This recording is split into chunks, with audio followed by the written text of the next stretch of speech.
Section 9.5, Creating a Payoff Diagram from a Portfolio. To create a payoff diagram from a portfolio, we need to understand all of the building blocks. The portfolio can consist of call options, put options, forward contracts, and zero coupon bonds. We have already covered call and put options quite extensively, so we'll just do a quick review of forward contracts and zero coupon bonds.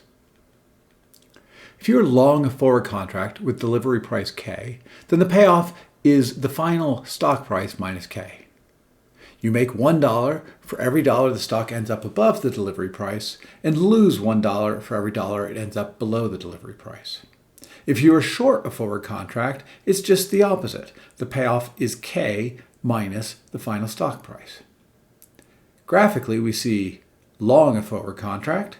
This has a delivery price of 5. Or short a forward contract, and this also has a delivery price of 5. For zero coupon bonds, these are even easier. If you're long a zero coupon bond paying X, then the payoff is always X at maturity. It doesn't depend on the final stock price. If you're short a zero coupon bond paying X, then the payoff is always minus X at maturity. Again, graphically, this is a zero coupon bond paying 2. Here, we're short a zero coupon bond paying 2. The insight that we need to make is the payoff of the components of the portfolio are made up of straight lines. The only place where one of these components changes direction is at the strike. If we add together a series of piecewise linear functions, then we get a piecewise linear function. And so we have to find some key price levels. If we have a portfolio of options, forwards, and zero coupon bonds, the only place where the payoff can change directions is at the strikes on the options. If we evaluate the portfolio at each of these strikes and at the highest and lowest final stock prices on the payoff diagram, then we simply have to connect the dots to create the payoff diagram.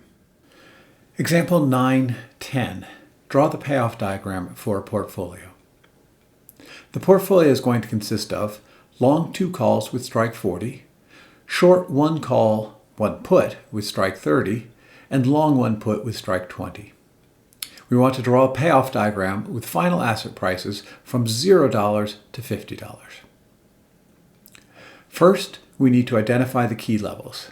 The key levels are the minimum and maximum values for the diagram and the strikes on the options. The strikes on the options are $20, $30, and $40.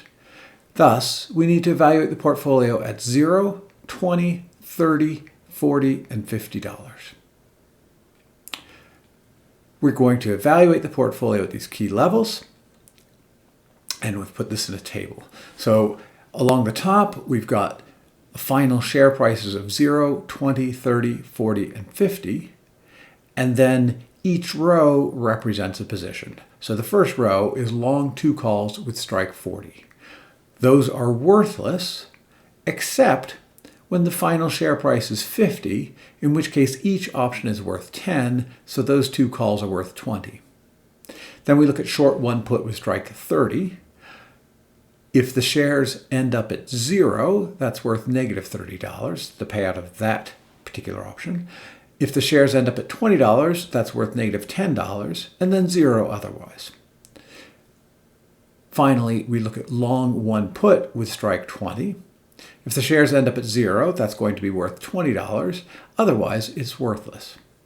And now we simply add up the numbers in the column above. So for a final share price of 0 or $20, the portfolio is worth negative $10. For a final share price of $30 or $40, the portfolio is worth 0. And for a final share price of $50, the portfolio is 20. Finally, what we're going to do to create the payoff diagram is to plot these points and connect the dots. So here is our chart. We go ahead and plot our points. The first point is a final share price of 0 and a payoff of negative $10. The next point is a final share point price of $20 and again a payoff of negative $10.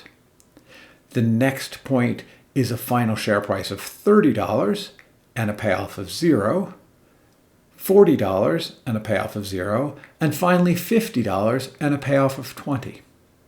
And now we simply connect the dots. And that is our payoff diagram.